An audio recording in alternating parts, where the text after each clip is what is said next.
Nagsimula ang kwento sa isang lalaking nakatayo sa tuktok ng bundok ng mga bangkay, na para bang karaniwang gawain lamang sa kanya ang naganap na massacre.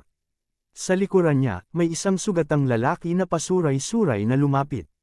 Malamig na nagsalita ang lalaki at sinabi niyang malinaw pa niyang naaalala na ipinagkatiwala niya rito ang ekspedisyon upang sakupin ang silangan. Dahil dito, mariing tinanong ng sugatang lalaki kung bakit siya nagpunta roon. Dahan-daang lumingon ang lalaki, at ang kanyang titig ay matalim at walang awa. Ipinaliwanag niya na naroon siya upang pabagsakin mismo ang kausap niya. Sa sandaling iyon, hindi na may kakaila ang katotohanan, mula pa sa simula, balak na ng lalaking ito na gamitin ang buong unit bilang pain lamang, handang itapon ang lahat kapag natapos na ang kanilang silbi. Tumingin si Roderick pababa sa sugatang lalaki at nagsalita ng may paghamak. Sinasabing yun lamang ang tanging silbi na maaaring magkaroon ng isang nilalang na walang pakpak tulad niya. Ang angkan ng Elmheim ay kinikilalang pangunahing linya ng militar sa buong kontinente. Sa loob ng maraming henerasyon, sila ang nagsilbing espada at kalasag ng maharlikang pamilya. Sa tuktok ng angkang ito ay si Roderick Elmheim, ang nag-iisang tao sa bansa na nagtataglay ng lahat ng 7 pakpak. Ang mga pakpak ay isang marka na nakaukit sa likod ng katawan. Habang dumarami ang pakpak na taglay ng isang tao, mas malaki ang mahiwagang kapangyarihang nakatago sa kanyang katawan. Tanging ang mga may pakpak lamang ang may kakayahang gumamit ng mahika. Sa loob ng sambahayan ng Elmheim, malinaw ang ganitong pamantayan. Maraming taon na ang nakalipas, nang si Ash ay halos mamatay sa gitna ng isang malupit na bagyo ng nyebe, siya ay iniligtas ni Roderick. Dahil doon, naniwala si Ash na may dahilan kung bakit siya nabuhay. Buong puso niyang inialay ang kanyang sarili upang bayaran ang utang na iyon. Gayunpaman, gaano man siya magsikap, hindi siya kailanman kinilala. Walang tigil ang pangungutya ng kanyang mga kapatid. Tinatawag nila siyang walang pakpak dahil wala siyang markang sumasagisag sa kanilang dugo. Sa kabila nito, nagtiis si Ash. Araw at gabi siyang nagsanay, naniniwalang darating ang panahong gagantimpalaan ang kanyang katapatan. Ngunit gumuho ang paniniwalang iyon sa misyong ito. Sa gabing iyon, napalibutan ang unit ni Ash mula sa lahat ng direksyon. Walang dumating na tulong at walang inihandang pag-atras. Noon niya tuluyang naunawaan na ipinadala sila roon upang mamatay. Humingi si Ash ng paliwanag. Tinanong niya kung iyon na ba ang katapusan ng katapatan na ipinakita niya sa buong buhay niya, at kung ang pagtataksil na iyon ang huling sagot ng kanyang ama. Malamig na sumagot si Roderick, sinasabing ano pa raw bang dapat asahan ng isang simpleng kasangkapan. Tinawag niyang isang sagabal si Ash at tumalikod, saka iniutos na ipatapon na siya. May isang bagay na tuluyang nabasag sa loob ni Ash. Dahil sa galit at kawalan ng pag-asa, sumugod siya at sinubukang hiwain ang leeg ni Roderick. Isinumpa niya ang sarili sa paniniwala niya rito noon. Ngunit halos gasgas lamang ang naiwan ng talam sa balat ni Roderick. Sa sumunod na sandali, binalot ng mga kadena si Ash mula sa likuran. 2 figure ang lumapit, ang isa ay pumutol ng kanyang braso, at ang isa naman ay dumurog sa kanyang binti. Umubo ng dugo si Ash habang bumagsak ang kanyang katawan sa lupa. Tumawa ang kanyang mga kapatid at nilibak siya, sinasabing ang isang nilalang na walang pakpak ay mas bagay gumapang sa lupa. Mariing kinuyam ni Ash ang natitira niyang kamao at nagtanong ng huli. Kung plano naman pala siyang itapon, bakit pa siya iniligtas noon? Hinayla ni Roderick ang kanyang buhok at sumagot ng walang kahit anong emosyon. Sinabi niyang huwag siyang magpantasya. Mula pa sa simula, wala naman daw siyang silbi kay Ash. Ang kailangan niya ay ang kapangyarihan ng 7 pakpak na nananahan sa isang katawan. Napatitig si Ash sa kanya nang hindi makapaniwala. Ipinagpatuloy ni Roderick, sinasabing naging kapaki-pakinabang ang ina ni Ash dahil ipinanganak nito ang isang binhi tulad niya, para lamang sa kanyang layunin. Hindi naunawaan ni Ash ang ibig sabihin nito. Bago pa siya makapagtanong, isang espada ang bumaon sa kanyang likod. Nilamon ng matinding sakit ang kanyang pandama habang unti-unting dumilim ang kanyang paningin. Habang nawawala ang kanyang malay, naisip ni Ash kung ganoon na ba talaga matatapos ang kanyang buhay, at kung may kahulugan pa ba ang kanyang pag-iral. Biglang tumama ang lamig sa kanyang mukha. Sandaling bumukas ang kanyang mga mata, at inakala niyang baka nasa kabilang buhay na siya. Kumagat ang nagyayelong hangin sa kanyang balat, at tila nasusunog ang kanyang mga baga sa bawat paghinga. Doon niya napagtanto na ito ay realidad. Nakabulagta siya sa gitna ng isang nagngangalit na bagyo ng nyebe, mahina at nasa mga bisig ng isang babae. Sumagi ang takot sa kanyang dibdib nang subukan niyang gumalaw ngunit napansing naninigas ang kanyang katawan. Napansin niyang masyadong maliit ang kanyang mga binti. Itinaas niya ang kanyang kamay at napatitig dito nang may matinding gulat. Doon niya napagtanto ang hindi kapanipaniwala, isa na siyang sanggol. Nang makita ni Ash ang babaeng may hawak sa kanya, agad niyang napansin na hindi na ito gumagalaw. Patay na ang babae. Dahil dito, automatiko niyang ginamit ang kanyang kakayahang maghanap. Lumawak ang kanyang paningin lampas sa nagngangalit na bagyo. Sa gitna ng nyebe, naramdaman niya ang presensya ng tatlong lalaking nakasakay sa kabayo na mabilis na gumagalaw. Halatang nagmamadali ang mga ito at desperadong naghahanap. Malakas na sumigaw ang isa sa kanila, inuutos sa iba na bilasan. Sinabi nitong para sa kapakanan ni Lord Roderick, kailangan nilang mabawi ang sanggol na kinuha ng babae. Halos tumigil ang tibok ng puso ni Ash. Mahina siyang napabulong, tinatanong ang sarili kung tama ba ang kanyang narinig. Roderick, ang pangalan ng kanyang ama. Kung sanggol ang hinahanap ng mga ito, malinaw kung sino ang pakay nila. Naalala ni Ash na sa dati niyang buhay, may narinig siyang mga usap-usapan na siya raw ay napulot sa isang gabing may bagyo ng nyebe, katulad nito. Unti-unting pumasok sa kanyang isip ang isang nakakatakot na posibilidad. Baka bumalik siya sa nakaraan. Kahit pa parang imposible at walang katuturan, lahat ng nangyayari ay tumuturo roon. Papapalapit na ang mga mangangabayo. Alam ni Ash ang isang bagay ng walang pag-aalinlangan, kapag nanatili siya roon, mahuhuli siya at ibabalik sa angkan ng Elmheim. Muli siyang magiging pag-aari ni Roderick. Tinipon niya ang natitirang lakas ng kanyang loob at nagsimulang gumapang. Mahinang damaloy ang mana sa kanyang maliliit na kamay, itinutulak ang kanyang katawan pasulong, pulgada bawat pulgada. Nanginginig ng husto ang kanyang mga galami. Mabigat at putol-putol ang kanyang paghinga. Tumagos ang lamig sa kanyang mga buto habang tila nasusunog ang init sa kanyang mga ugat. Sumisigaw ang kanyang katawan na tumigil na siya, ngunit hindi niya ginawa. Gumapang si Ash dahil alam niyang kapag tumigil siya, mamamatay siya. At kung mabubuhay siya, darating ang araw na makakaganti siya kay Roderick Elmheim. Lumipas ang oras sa matinding paghihirap. Unti-unting hamina ang bagyo at nagsimulang sumikat ang araw. Pinilit ng sanggol na gumapang pa, hanggang sa tuluyan siyang mawala ng malay sa harap ng isang batang babae. Sumigaw ang bata, sinasabing tinawag niya ang kanyang ama at may nakita siyang kung ano roon. Ang lalaking nasa likod niya ay si Viscount Highfried. Maingat na binuhat ng Viscount si Ash, halatang litong-lito. Mahina niyang ibinulong kung bakit may isang sanggol sa ganitong lugar. Pagkatapos, napunta ang kanyang tingin sa bakas sa nyebe. Isang mahaba at hindi pantay na linya ng maliliit na marka ng paggapang ang nakaunat sa nagyayelong lupa. Napahinto ang Viscount habang nakatitig sa bakas na iyon. Hindi siya makapaniwala na ang sanggol ay gumapang mag-isa sa gitna ng bagyo ng nyebe. Sa pagkabigla, ibinulong niya kung anong klaseng bata ang kayang makaligtas sa ganoong kalagayan, at kung sino nga ba talaga ang sanggol na iyon. Makalipas ang ilang sandali, lumutang si Ash sa isang kakaibang panaginip. Isang sanggol na may pulang buhok ang lumitaw sa harap niya at dahan daw ang lumapit na may inosenteng mukha. Bago pa siya makareaksyon, biglang kinurot ng bata ang kanyang ilong. Napabalikwas si Ash sa paggising. Ang unang bumungad sa kanya ay kaguluhan.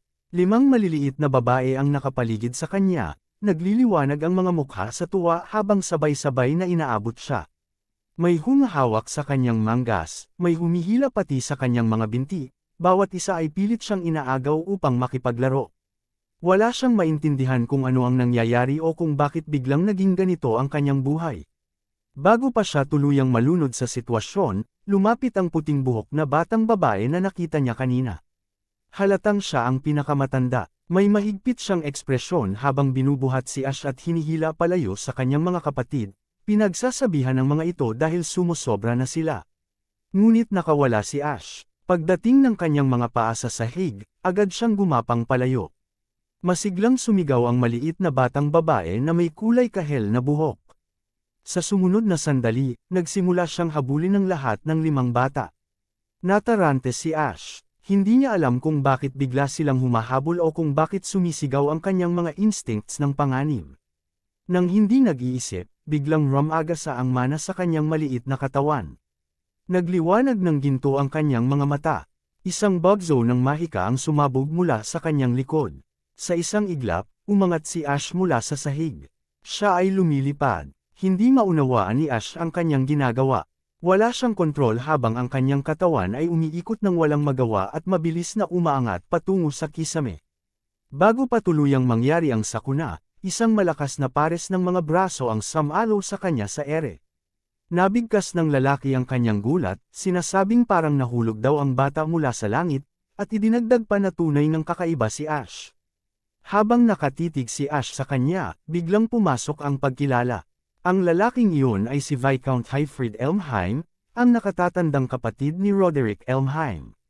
Nanlamig ang kalooban ni Ash sa pagkatanto. Si Hyfried Elmheim ang pinuno ng pamilyang Viscount, isang sangay ng angkan ng Elmheim. Noong nakaraan, si Hyfried at si Roderick ay kilala bilang dalawang haligi na nagpoprotekta sa maharlikang pamilya. Malinaw na naalala ni Ash na sa hinaharap, ang Viscount na ito at ang buong sambahayan nito ay namatay sa isang digmaang sibil. Iyon pa lamang ay sapat na patunay. Tunay ngang bumalik siya sa nakaraan. Napabuntong hininga si Ash sa loob, may halong pait at panunuya sa tadhana. Sinubukan niyang tumakas mula sa sambahayan ng duke, ngunit muli siyang napunta sa isa pang sangay ng parehong dugo. Hindi naglaon, napunta si Ash sa mga bisig ng asawa ng Viscount. Mahinahon itong nagsalita, sinasabing nawala ng kontrol ang mahika ng sanggol kaya ito biglang lumipad. Inamin niyang mula pa sa simula ay alam na niyang hindi karaniwang bata si Ash. Nang masilayan ang kanyang kaibig-ibig na mukha, napangiti siya ng marahan, saka siya hinalikan sa noo. Mahina niyang ibinulong na, tiyak na natakot siya, ngunit ligtas na siya ngayon. Nanigas si Ash. Kailanman ay hindi pa niya naranasan ang ganitong uri ng init.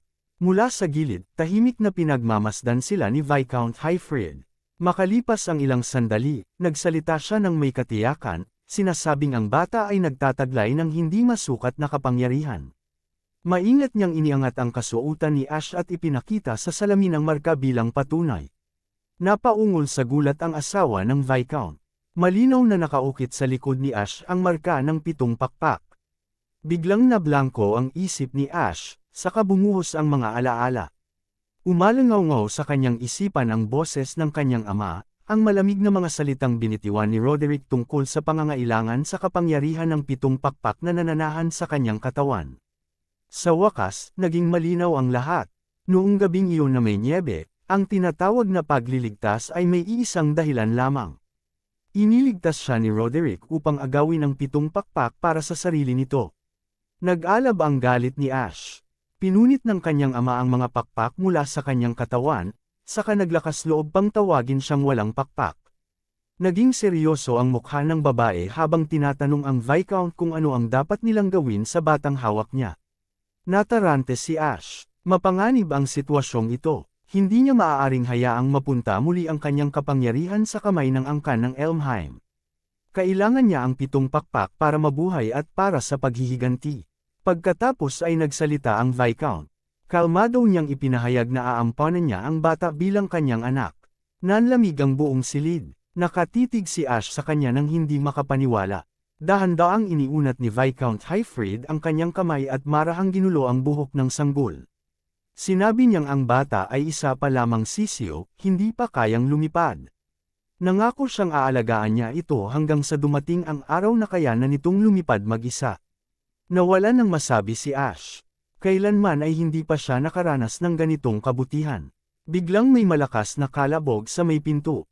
Ang maliliit na babae na palihim na nakikinig ay gamulong papasok sa silid. Kalmadong tinanong ng Viscount kung nakikinig ba sila. Agad humingi ng paumanhin ang panganay, ipinaliwanag na nag-aalala lamang sila para sa sanggol. Lumapit ang ikalawang anak na babae at tinanong ang kanyang ina kung ano ang magiging pangalan ng bata. Sandaling huminto ang babae, saka ngumiti ng marahan. Binuhat niya ang sanggol at buong galak na ipinahayag na ang pangalan nito ay Aster, ang pangalan ng isang bagong bituing sa kanilang tahanan.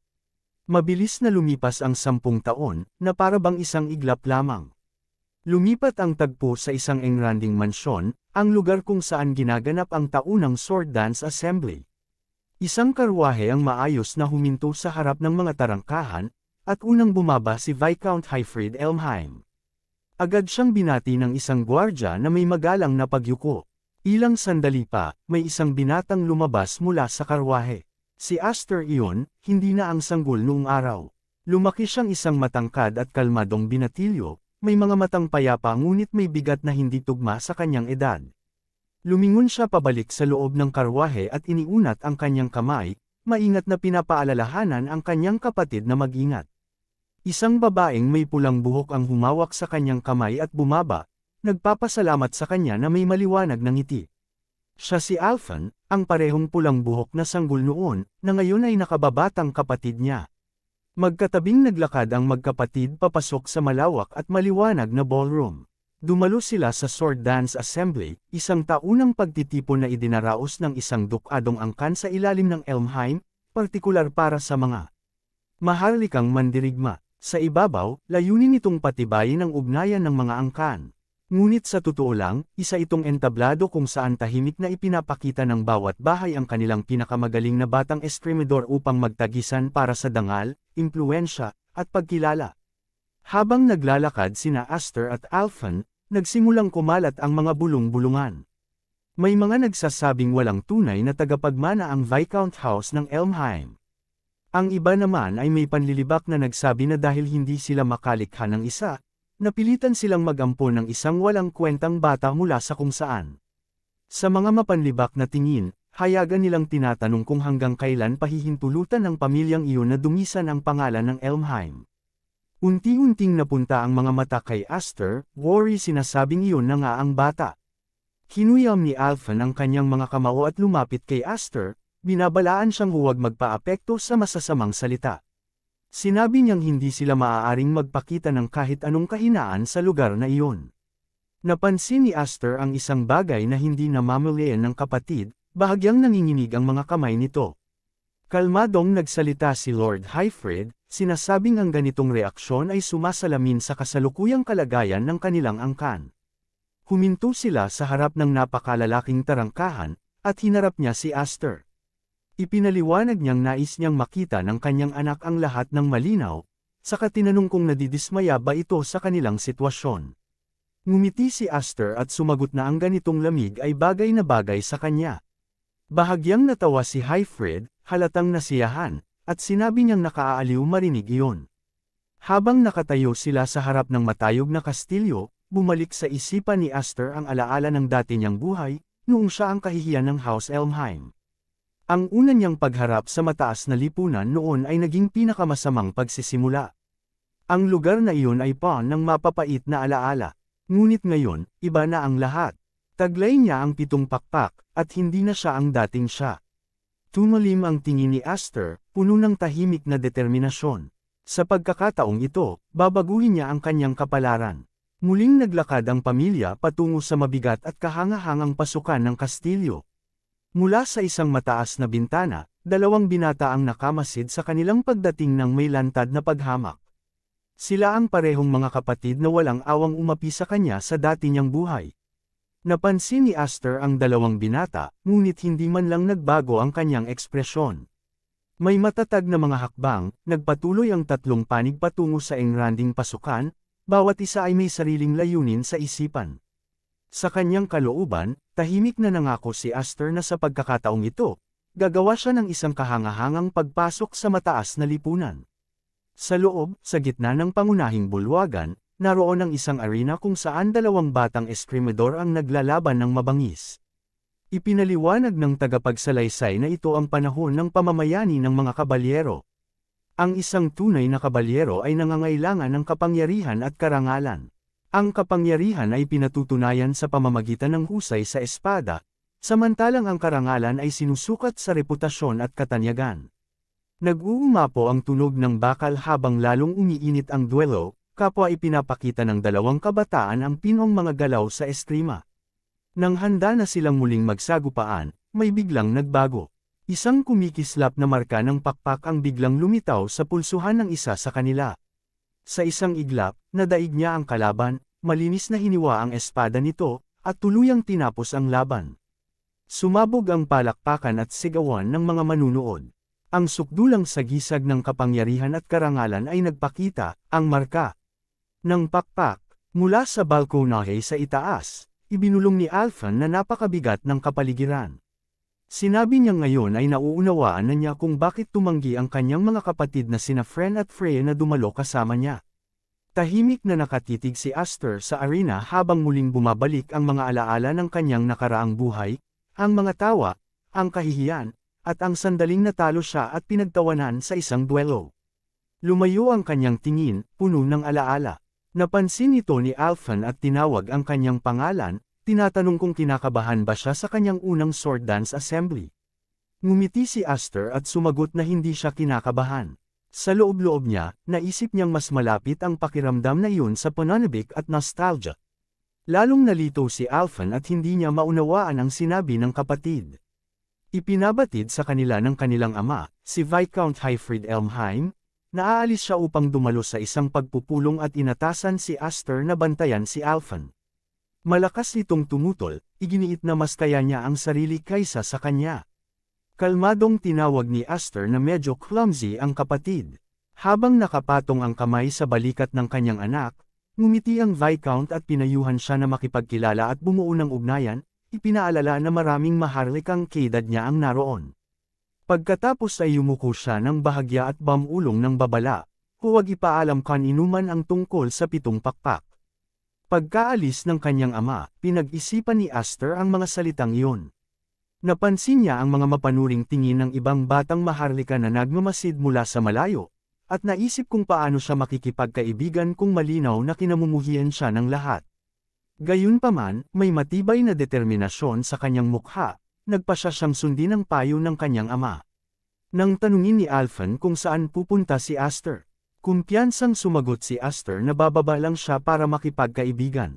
Sa ibaba, may isang grupo ng mga kabataang maharlika na casual na nakaupo at nakasandal sa sofa. Nandoon ang 2 anak ni Duke Roderick. Nang lumapit si Aster, isa sa mga binata ang tumingin sa kanya mula ulo hanggang paa nang may pangungutya at mariing nagtanong kung sino siya. Maingat at kalmado silang binati ni Aster, tinawag pa ang binata bilang kapatid na Deres, bagay na ikinagulat ng grupo. May magalang nangiti, ipinakilala niya ang sarili bilang Aster Elmheim, ang nakababatang kapatid mula sa bahay ng Viscount. Ipinaliwanag niyang nakita niya sila kanina at napadaan lang upang bumati. Nanlibak ang kapatid ni Deres at sinabing si Aster ay isa lamang ampon ng pamilyang Viscount. Malupit na tumawa si Deres at sinabing ngayon ay naiintindihan na niya kung bakit walang hiya raw na tinatawag ni Aster ang sarili bilang isang Elmheim. Naalala sila ni Aster ng malinaw, sina Deres at Grian, ang 2 lehitimong tagapagmana ng House Elmheim. Sila rin ang parehong pumatay sa kanya noong nakaraan. Dumilim ang kanyang tingin habang iniisip na dati ay kinatatakutan niya ang mga ito, ngunit ngayon ay para lamang silang mga batang nagpapanggap na ganap ng lalaki. Biglang tumatag ang kanyang loob. Hinayla ni Alphen ang kanyang braso at nakiusap na umalis na sila. Sa sandaling iyon, tinawag ni Deres ang pangalan ni Alphen. Nanigas siya sa takot. Nangutya si Deres at tinanong kung hindi na ba siya magtatago sa likod ng kanyang ama ngayon. Inutusan niya itong lumapit at aliwin sila. Mariing tumanggi si Alphen at sinabing walang ugnayang amo at alipin ang kanilang mga pamilya. Hinayla niya si Aster palayo, ngunit ang nanginginig niyang kamay ang naglantad ng kanyang takot. Nagpatuloy si Deres sa pang-iinsulto kay Viscount Hyfried Elmheim, inakusahan itong nabigong protektahan ang hari at nilibak pa ang nangyari kung saan ang sariling nakababatang kapatid nito ang pumutol sa kanyang braso bilang parusa. Dahil dito, napuno si Alphen at sumigaw, hinihiling na bawiin niya ang sinabi. Bilang tugon, dumura si Deres nang iniinom niya diretso sa mukha ni Alphen, ipinahiya siya sa harap ng lahat. Nanunuya niyang sinabi na tiyak na dismayado ang kanyang ama sa pagkakaroon ng isang walang silbing anak, isang hindi karapat-dapat magmana kahit ng isang baronya. Nilate pa niya ang suot ni Alphen, sinabing magbihis ito ng maayos sa susunod kung ayaw niyang mabasa, at iminungkahing basahan na lang ang isuot. Bumulagta sa iyak si Alphen. Sa likuran niya, naramdaman ni Aster ang pag-alo ng kanyang damdamin. Akala niya ay hindi na siya magagalit sa muling pagkikita nila, ngunit nagkamali siya. Sa isang mabilis na galaw, inagaw ni Aster ang isang bote ng alak mula sa kasamahan ni Darius. Napasinghap si Alpha nang maramdaman ang kamay ni Aster na marahang pumapatong sa kanyang balikat bilang pag-alo. Umismid si Darius hanggang sa ihagis ni Aster ang bote patungo sa kanya. Madali itong nasalo ni Darius, ngunit sa parehong sandali ay kumislap ang espada ni Aster at hiniwa ang bote sa gitna habang nasa ere. Bumuhos ang alak sa mukha ni Darius, at biglang nanahimik ang buong bulwagan. Kalmadong dinilaan ni Aster ang daliri niya na may natirang alak sa talam ng kanyang espada. Matapos tikman, casual niyang sinabi na katas lang pala iyon ng ubas. May bahagyang ngiti, idinagdag niyang bagay na bagay iyon sa isang laki sa layaw at pasaway na munting maharlika tulad ni Darius. Biglang sumagi sa isipan ni Aster ang isang alaala mula 3 taon na ang nakalipas. Noon, isang gininto ang liwanag ang marahas na sumabog mula sa kanyang katawan. Ang aurang bumalot sa kanya ay nakakatakot, sobrang siksik, maningning, at lubhang hindi matatag. Sumigaw si Viscount Hyfried Elmheim, inuutos kay Aster na magpigil at kumapit sa sarili. Galit at takot niyang tinanong kung balak ba nitong patayin ang sarili nitong mga kapatid na babae. Isa sa mga kapatid ni Aster ang nakahandusay sa lupa, walang malay, habang ang isa naman ay nakatayo lamang sa malayo, nanginginig sa takot at hindi makalapit. Patuloy na nagwawala ang gininto ang itim na enerhiya sa paligid ni Aster. Muling inutusan ng Viscount si Aster na kontrolin ang sarili. Habang nakatitig sa napakalakas na aura, mahina niyang ibinulong sa sarili na iyon ang tunay na kapangyarihan ng Seven Wings. Hindi niya kailanman inakala na ang ganoon kalubang delikadong puwersa ay maaaring maiselyo sa loob ng isang bata. Sa unang pagkakataon, pumasok ang pagdududa sa kanyang puso. Naisip niya kung may sinuman nga bang kayang ganap na kontrolin ang ganitong kapangyarihan. Tahimik na tinanong ng Viscount si Aster, habang nakaharap dito at napapalibutan ng marahas na aura, kung naniniwala ba itong kaya niyang pigilan ang kapangyarihang iyon. Biglang naputol ang alaala at bumalik ang eksena sa kasalukuyan. Isang gwardya ang biglang sumugod sa bulwagan ng pagpupulong kung saan nagtitipon ang pangunahing pamilya at mga sangay ng House Elmheim. Pasigaw niyang inanunsyo na may nagaganap na emerhensya. Naputol ang usapan, at galit na hiniling ng isa sa mga duke ang paliwanag sa biglaang pag-abala. Ibinunyag ng mensahero na 2 anak ng House Elmheim, isa mula sa pangunahing pamilya at isa mula sa sangay, ang kasalukuyang naglalaban sa arena. Kumalat ang pagkabigla sa buong bulwagan. Walang pag-aalinlangan, tumayo si Viscount Hyfried Elmheim at agad na nagmamadaling tumungo sa arena. Kasabay nito, tumakbo si Alphen papunta sa kanyang ama, desperadong ipinapaliwanag ang mga nangyari. Mula sa balkonahe na tanaw ang pangunahing bulwagan, isang duke ang nagmasid sa arena ng may interes at may bahagyang ngiti sa labi. Sa ibaba, sa gitna ng arena, magkatapat si Aster at Darius, kapwa. Nakahanda sa laban, habang napapalibutan ng mga natigil ang manunood. Nagkomento ang duke na bihira raw masaksihan ang isang alitang magkakapatid sa loob ng makapangyarihang House Elmheim. Unti-unting sumama ang iba pang mga duke sa balkonahe at masusing nagmasid. Isang may balbas na duke ang humima sa kanyang baba at nagsabing depende sa magiging wakas ng labanan, ang Sword Dance Assembly ay maaaring mauwi sa isang madugong gulo. Sa arena, pinaganya ni Darius ang kanyang wing crest. Umagos ang kapangyarihan sa kanyang katawan habang siya'y nanunuya. Tinatawag si Aster na isang tanga sa pag-aakalang kaya nitong hamanin ang isang tagapagmanang duke. Tinawag niya si Aster na isang asong gubat na isinilang sa ligaw, isang taong hindi man lang daw nauunawaan ang agwat ng kanilang lakas. Ipinakita ni Darius ang kanyang 4-wing crest, hinayaang magningning ito sa harap ng lahat. Nagbunyi ang mga nakababatang maharlika, nagbubulungan na likas lamang na ang isang tagapagmanang duke ay nasa ganap na ibang antas.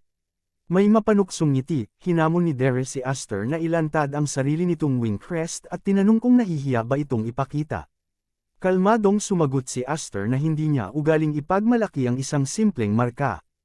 May kumpiyansang ngisi, idinagdag niyang hindi niya kayang gawin ang ganoong kaiyahiyang bagay. Ang sagot na iyon ang tuluyang nagpasiklab ng galit ni Darius. Nag-alok si Aster ng isang pastahan, kapag siya ang nanalo, kailangang humingi ng pampublikong paumanhin si Darius. Tumawa si Darius at sumagot na kung siya naman ang manalo, gagawin niyang aso si Aster. Pagkatapos nito, sumugod siya pasulong, sumisigaw na gagamitin niya si Aster habang buhay. Nagbanggaan ang kanilang mga espada nang may sumasabog na puwersa. Perpektong nasalag ni Aster ang unang hampas, kalmado at matatag ang kanyang tindig. Gayunpaman, dama niya ang hilaw na lakas sa likod ng bawat atake ni Darius. Habang inihahanda ni Darius ang susunod na hampas, nagningning ang kanyang espada sa mana. Malakas niyang ipinagyabang ang lakas na ibinibigay ng kanyang wing crest at pinakawalan ng sunod-sunod na mabibigat na pag-atake. Nanatiling depensibo si Aster, eksaktong hinaharang ang bawat hampas na ibinabato sa kanya. Mula sa balkonahe, napasigaw si Alphon sa takot habang tinatawag ang pangalan ng kanyang kapatid. Nagkomento ang may balbas na duke na bagamat hindi pa ganap ang husay ni Darius sa espada, wala raw halos saysay ang teknik kapag kaharap ang napakalakas na mana.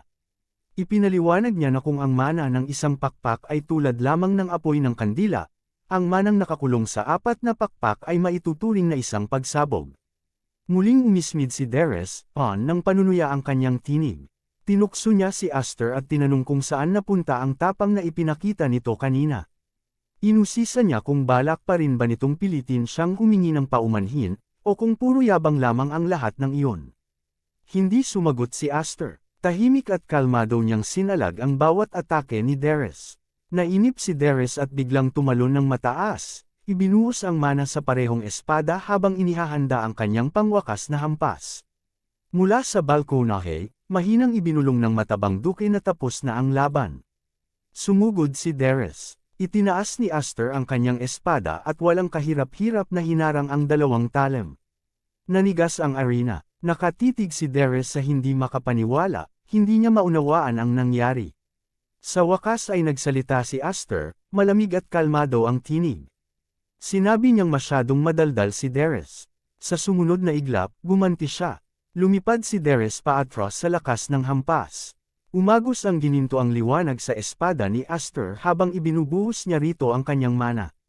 Tahimik na inalala ni Aster na sa loob ng 10 taon, natutunan niyang kontrolin ang mana sa ilalim ng bubong ng Viscount, nagtitiis, nagtitimpi, at naghihintay para sa sandaling ito.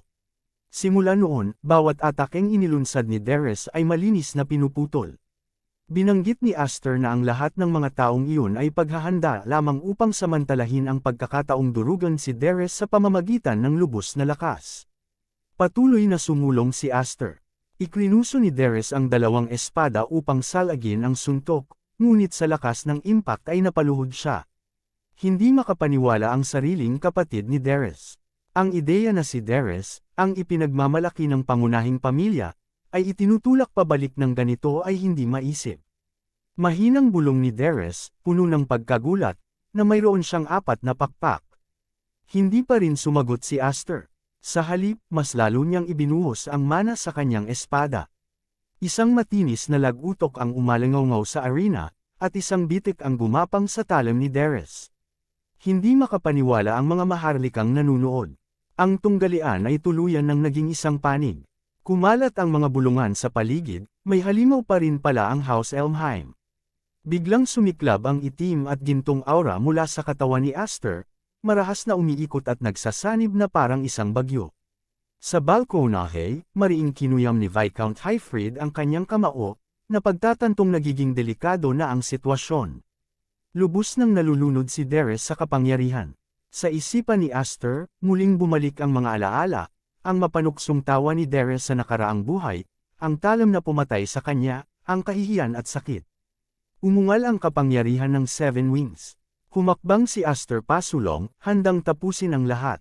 Mula sa balkonahe, sumigaw ang kanyang ama at inutusan siyang tumigil, pinakiusapan siyang magpigil. Sa huling posibleng sandali, huminto si Aster. Bumagsak ang kanyang huling hampas. Kapwa-espada ni Darius ay malinis na nabasag sa kalahati at bumagsak sa lupa. Nilamon ng katahimikan ang arena. Bumagsak si Darius, nanigas sa takot, nakatitig sa talem ni Aster na nakabaon sa lupa. Nang inig ng hindi mapigilan ang kanyang mga binti habang tuluyan siyang nawalan ng dignidad. Tumingin si Aster pababa kay Darius at malamig na nagsalita. Sinabi niyang sa susunod, mas mabuti raw na magbihis ito ng maayos, dahil kung balak nitong magbuhos ng alak sa iba, dapat handa rin itong mabasa. Pagkatapos noon, tahimik na tumalikod si Aster. Mahina niyang ibinulong sa sarili na hindi na siya si Ash na walang pakpak. Para sa kanya, sapat na muna ang mismong pagkakaunawang iyon. Mula sa balkonahe, sinalubong ng kanyang kapatid na babae ang kanyang tingin at binigyan siya ng isang proud at kontentong ngiti. Magaan ang mukha ni Aster nang ibalik niya ang ngiti. Bigla niyang naramdaman ang isang nakakatakot na aura na sumiklab mula sa likuran niya, nagmumula sa hagdanan. May isang taong nagpapakawala ng aura na puno ng purong galit. Agad na umikot si Aster at nakita niya ang hindi inaasahan, si Roderick Elmheim, ang pinuno ng pangunahing pamilya at ang dati niyang ama. Nanigas ang buong bulwagan. Maging si Aster ay nakaramdam ng bigat ng pressure na dumagan sa kanya. Nang tuluyang bawiin ni Roderick ang kanyang aura, kumalat ang mga bulungan sa paligid. Walang makapaniwala na ang bunsong anak ng isang pamilyang Viscount ay nagawang talunin ang ikatlong anak ng pangunahing pamilya. Hindi na ito isang maliit na insidente.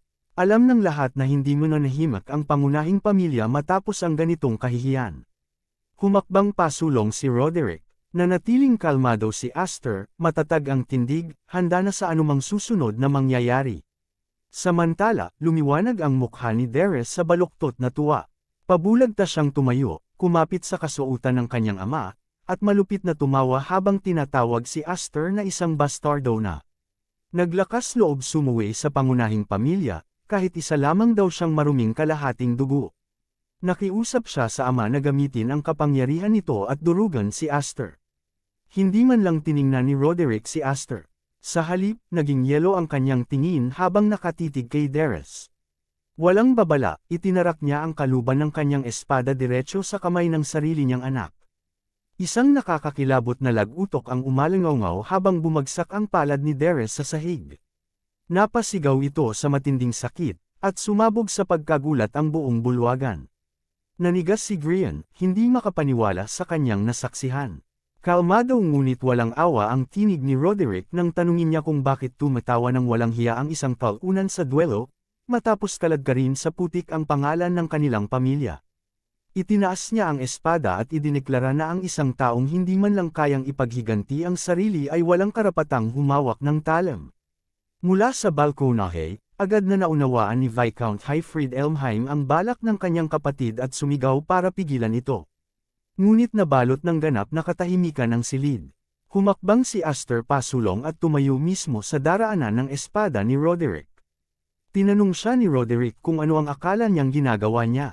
Kalmadong sumagot si Aster na hindi pa humihingi ng paumanhin ang kanyang pinsan sa kanyang kapatid, at maaari namang ipagpaliban ang parusa hanggang matapos iyon. Biglang sumabog ang aura ni Roderick. Galit siyang humanhil at sinabing isang ulilang pinulot lamang ni Hyfried ang naglalakas loob tumayo sa kanyang harapan. Tinanong niya kung tunay bang naniniwala si Aster na isa na siyang miyembro ng House Elmheim kahit hindi nila kapareho ng dugo. Hindi natinag si Aster. Matatag niyang sinabi na siya ay anak ng Viscount.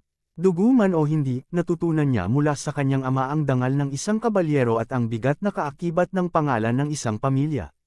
Sandaling napalingon si Roderick kay Hyfried sa balkonahe bago tuluyang tumigas ang kanyang ekspresyon.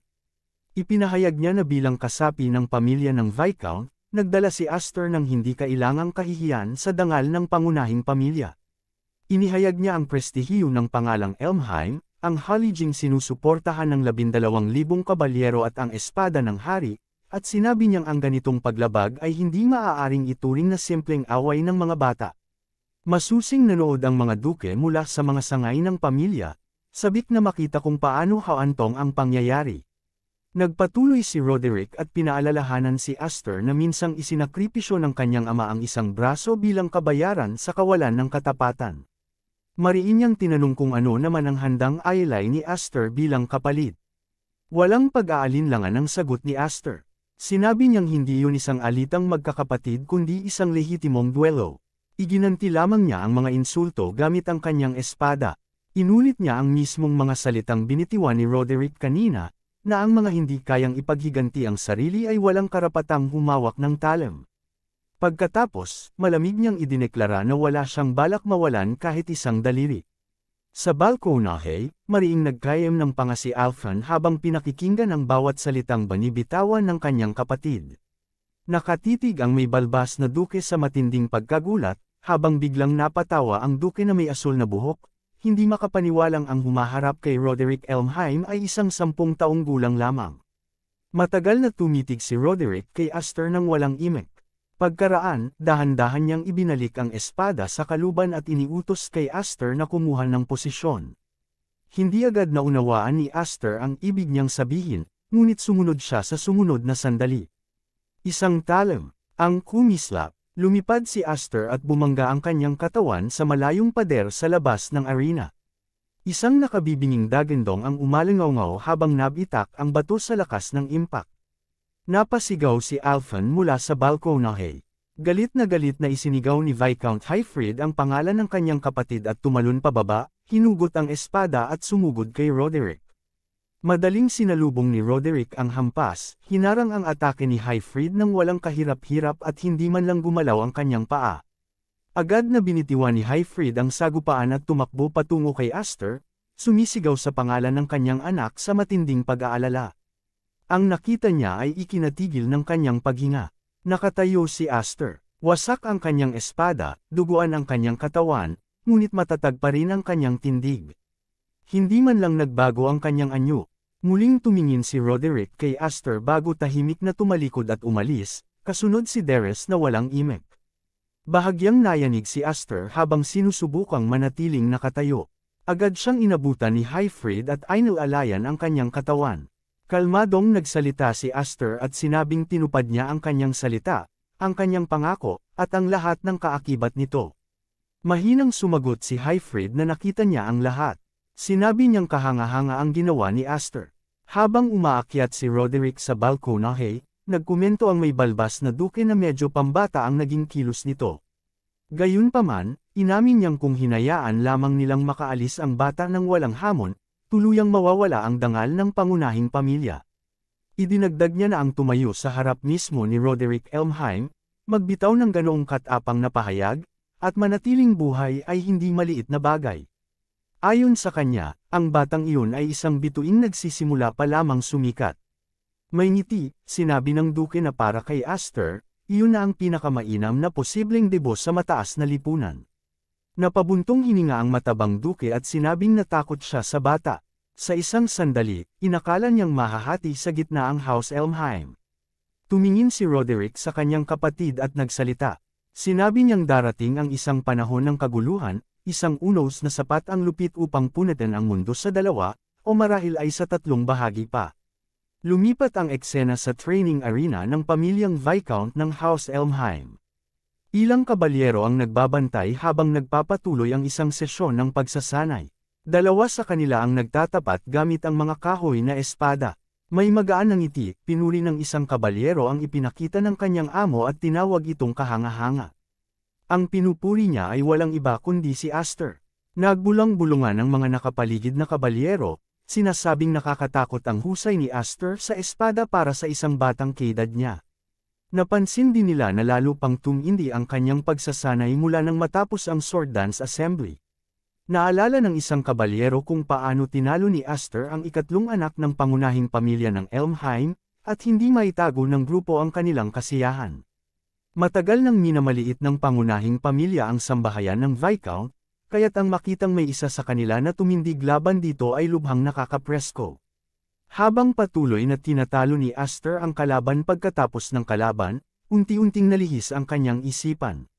Sa sword dance assembly, naipakita niya ang sapat na lakas at presensya upang patahimikin ang mga tumawag sa kanyang pamilya bilang isang kahihiyan sa House Elmheim. Gayunpaman, batid niyang ang tunay na hadlang ay nasa unahan pa, ang pangunahing sambahayan ng Elmheim. Naisip niyang sana ay mas nasubok pa niya ang sarili sa entabladong iyon laban sa mas maraming kalaban. Kahit ngayon, malinaw sa kanya na sa kasalukuyan niyang antas, wala siyang pagkakataong talunin si Roderick Elmheim. Para kay Astor, ang Wingcrest ay isa lamang palatandaan ng likas na potensyal sa mahika. Walang silbi ang likas na kapangyarihan kung hindi naman ito ganap na napapamahalaan. Hanggang ngayon, hindi pa rin niya kayang ilabas ang buong lakas ng 7 Wings. Kung hindi lamang siya nangangambang mawala ng kontrol at magwala, tunay niyang masusubok ang hangganan ng kapangyarihang iyon. Sa huling palitan ng galaw, tinalo ni Aster ang huling kabalyerong nakatayo. Ilan sa mga kabalyero ang nakahandusay na sa lupa. Matalas at determinado ang tingin ni Aster nang kalmado niyang itanong kung may nais pa bang humarap sa kanya. Bago pa man may makasagot, isang pamilyar na tinig ang sumingit. Lumitaw si Alphen at sinabing muli na naman niyang pinapahirapan ang sarili. Tinanong niya kung alam pa ba nito kung ano ang pahinga, at ipinaalam na ipinapatawag siya ng kanilang ama. Agad na pumayag si Aster at sinabing pupuntahan niya ang kanilang ama. Habang naglalakad sila, napansin niya ang kasuotan ng kanyang kapatid at nagkomento tungkol dito. Nagtaka si Alphen sa una, hindi agad naunawaan ang ibig niyang sabihin. Ipinaliwanag ni Aster na bihira na siyang makitang suot iyon, dahil dati ay ayaw niya roon at sinasabing hindi ito cute. Sumagot si Alphen na mahalaga ang balanse. Ang panunood kay Aster na nagsasanay ay nagpaunawa sa kanya na hindi rin siya maaaring manatiling pareho magpakailanman. Natigilan si Aster sa kanyang sinabi at pansamantalang nawalan ng masabi, lalo na nang itinaas ni Alphen ang kanyang training sword patungo sa kanya. May kumpiyansang ngiti, sinabi ni Alphen na pagbalik niya ay maglalaan sila ng maraming oras na magkasama. Ngumiti si Aster at tinanggap ang hamon, magalang na hinihiling sa kanyang kapatid na dahan-dahanin lamang siya. Makalipas ang ilang sandali, dumating si Aster sa opisina ng kanyang ama. Pagpasok pa lamang niya, inutusan na siya ni Count Highfried na umupo. Sumunod si Aster at naupo sa tapat ng kanyang ama, seryoso ang mukha. Sinabi ni Highfried na 10 taon na ang lumipas mula nang tanggapin nila si Aster bilang bahagi ng pamilya. Inamin niyang minsan ay naisip niyang maghintay pa hanggang sa mas tumanda si Aster, ngunit napagpasyahan niyang panahon na para isulong ang mga bagay. Inilapag niya ang isang maliit na kahon sa ibabaw ng mesa. Sa loob nito ay may isang singsing. Ipinaliwanag ni Highfried na ang singsing na iyon ang patunay ng pagmamana, ang sagisag ng susunod na pinuno ng sambahayan ng Viscount. Pagkatapos ay tahasan niyang sinabi na nais niyang si Aster ang maging kahalili niya. Nanigas si Aster sa pagkabigla. Ipinaliwanag ni Highfried na maislan ang kalagayan ng kanilang pamilya bilang isang sangay ng House Elmheim, na may hawak na lupain at mabibigat na responsibilidad. Marami silang kailangang ipagtanggol, at hindi maaaring manatiling bakante magpakailanman ang posisyon ng susunod na pinuno. Tinanong ni Aster kung alam ba ng kanyang mga kapatid na babae ang desisyong iyon. Sumagot si Highfried na babalik ang kanyang mga nakatatandang kapatid mula sa Night Academy pagkalipas ng 3 araw, at balak niyang kausapin ang lahat ng sabay-sabay. Nagulat si Aster sa balitang iyon. Pauwi na sina Marfa at Kudo. Tapat niyang sinabi na hindi sila matutuwa, lalo na si Kudo, na kinamumuhian siya dahil lalaki siya at dahil taglay niya ang 7 wings. Tumayo si Aster at mariing nagsabi na hindi niya matatanggap ang posisyon. Naalala niya ang panahong muntik na niyang masaktan ang kanyang kapatid nang mawalan siya ng kontrol sa mahika. Inamin niyang kulang ang kanyang loob para harapin ang galit ng kanyang mga kapatid, lalo na ang subukang hikayatin sila. Ngumiti ng banayad si Highfried. Sinabi niyang may mga sandaling napapaisip siya kung naging tunay bang bata si Aster kahit kailan. Kinuha niya ang isa pang kahon sa tabi at ipinaliwanag na ang singsing na ipinakita niya kanina ay orihinal na nakalaan lamang bilang gantimpala sa ipinamalas ni Aster sa Sword Dance Assembly. Inilapag niya ang kahon sa mesa at idinagdag na matapos pag-isipan, tila mas ikalulugod ni Aster ang laman nito. Nang makita ni Aster ang nasa loob, napigil ang kanyang paghinga. Sa kahon ay nakahimlay ang Magic Sword Gram. Ipinaliwanag ni Highfried na ang Magic Sword Gram ay isang espadang lumalamon ng mahika, isang sandatang kayang i-regulate at kontrolin ang napakalakas na kapangyarihan ng 7 wings. Hindi nagtagal, natagpuan nilang mag-ama ang kanilang mga sarili sa kaibuturan ng isang kagubatan. Sinabi ni Highfried na sapat na ang lugar na iyon. Tinanong ni Aster kung bakit pa sila lumayo ng ganoon kung ipapakita lamang pala ang espada, at idinagdag na sapat na sana ang training hall. Tuwirang sagot ng kanyang ama na hindi iyon magiging sapat.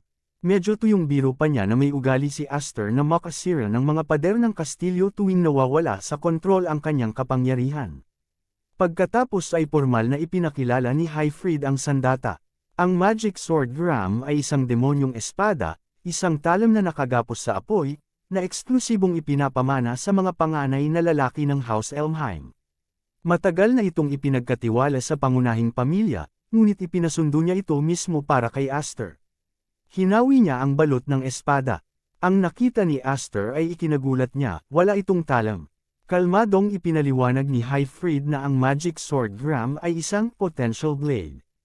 Kapag binuhusan ito ng mahikang kapangyarihan, ang mismong mana ng may-ari ang bubuo sa talam nito. Bilang demonstrasyon, pinakawalan ni Highfried ang kanyang kapangyarihan. Isang napakalakas na bagzo ng pulang mahikang enerhiya ang sumabog palabas. Nang inag ang kagubatan habang isang nagliliyab na hiwa ang humiwa sa malayo, malinis na pinuputol ang lahat ng madaanan nito. Binalaan niya si Aster na kung mahina o kalahati lamang ang loob ng gagamit, sisipsipin ng espada ang lahat ng kanyang mahika. Iyon ang dahilan kung bakit may madilim na reputasyon ng Magic Sword Gram. Pagkatapos, iniabot ni Highfried ang espada kay Aster at tahimik na tinanong kung nais niya itong subukan. Nanigas ang ekspresyon ni Aster habang tinatanggap niya ang espada. Sa mismong sandaling nagsimula siyang magbuhos ng mahika rito, may nangyaring hindi kapanipaniwala.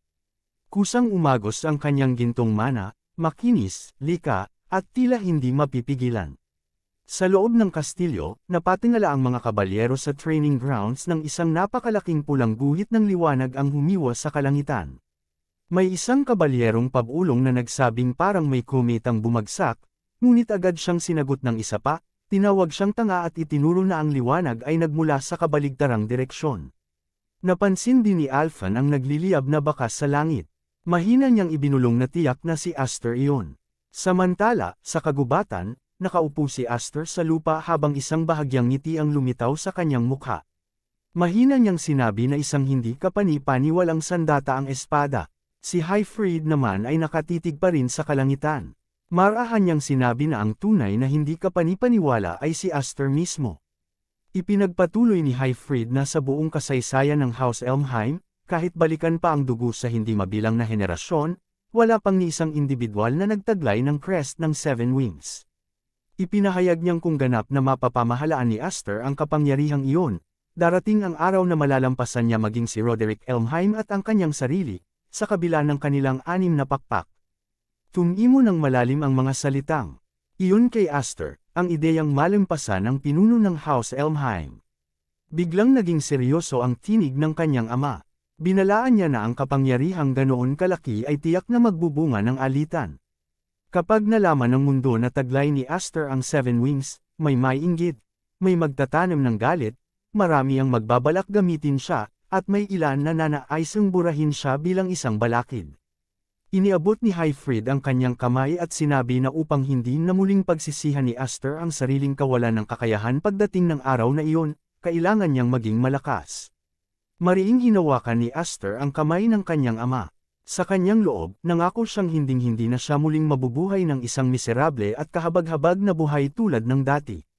Malakas niyang pinasalamatan ang kanyang ama at nanumpang ganap niyang paghaharian ang Seven Wings, at maging ang mundong ito. Lumipat ang eksena sa paglipas ng 3 araw. Malugod na sinalubong ng sambahayan ng Viscount ang pagbabalik ng kanilang mga nakatatandang anak na babae. Sa wakas ay umuwi na sina Marfa at Kudo.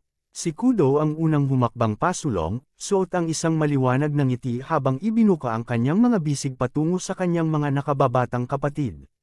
Masaya niyang inanunsyo na oras na para sa isang reunion hug mula sa kanilang pinakamamahal na ate. Sa halip, diretso lamang na dumaan ang 2 bata sa tabi niya at niyakap si Marfa. Nanigas si Kudo sa kinatatayuan, halatang nagulat. Agad niyang tinanong kung bakit hindi siya niyakap. Walang mali siya namang sumagot ang dalawa na dahil palaging ginugulo ni Ate Kudo ang kanilang buhok. Agad itong itinanggi ni Kudo, idineklarang perpekto na raw ang kanyang chivalry at hinding-hindi siya gagawa ng ganoong kabastusan. Doon niya napansin si Alphan na tahimik lamang na nakatayo sa gilid. Walang babala, hinayla ni Kudo si Alphan sa isang mahigpit na yakap, pinuri ito bilang isang mabait na bata, habang sabay na ginugulo at tuluyang sinisira ang kanyang buhok. Mariin niyang tinanong kung bakit hindi siya unang nilapitan ni Alphan. Maya-maya, tinanong ni Marfa ang kanilang mga magulang kung nasaan si Aster. Maikli nilang ipinaliwanag ang sitwasyon at binanggit na abala ito sa pagsasanay. Si Kudo, na nakikinig ng mabuti, ay agad na nakaramdam ng pagkamausisa. Lumipat ang eksena sa kagubatan. Mag-isa si Aster, mahigpit na hawak ang hawakan ng espada. Nakakuyom ang kanyang mga ngipin habang kumikislap ang gintong mana sa paligid ng hindi pa ganap na nabubuong talim. Mahina niyang ibinulong na hindi pa rin iyon sapat. Kaya na niyang buuin ang espada gamit ang mahika, ngunit ang tanging nagagawa niya ay pigilan ang kapangyarihan nito. Kung ihahambing sa walang kahirap-hirap na pagpapakita ng lakas ng kanyang ama, ramdam na ramdam niya ang napakalaking agwat. Tahimik niyang tinanong ang sarili kung paano nagawa ng kanyang ama ang ganoon ng napakadali. Isang tinig ang biglang nagsalita mula sa likuran. Sinabi ni Kudo na mukhang marangya raw ang ipinapakita niya. Nagulat si Aster at agad na lumingon. Tinanong kung nakabalik na nga ba si Ate Kudo. Bahagyang ngumiti si Kudo at sinabing hindi man lang siya sinundo o binati ni Aster sa kanyang pagbabalik, at tinawag iyon na napakalamig na asal. Tinanong niya kung hindi ba sila karapat-dapat sa atensyon nito, o kung iniisip na ba nitong espesyal na siya ngayon. Idinagdag niyang narinig niya ang lahat ng nangyari sa Sword Dance Assembly, at kahit sa Night Academy ay pinag-uusapan na si Aster. Sinabi rin niyang tiyak na ipinagmamalaki siya ng kanilang ama. Kalmadong sumagot si Aster na narinig din niya ang tungkol sa mga tagumpay ni Kudo.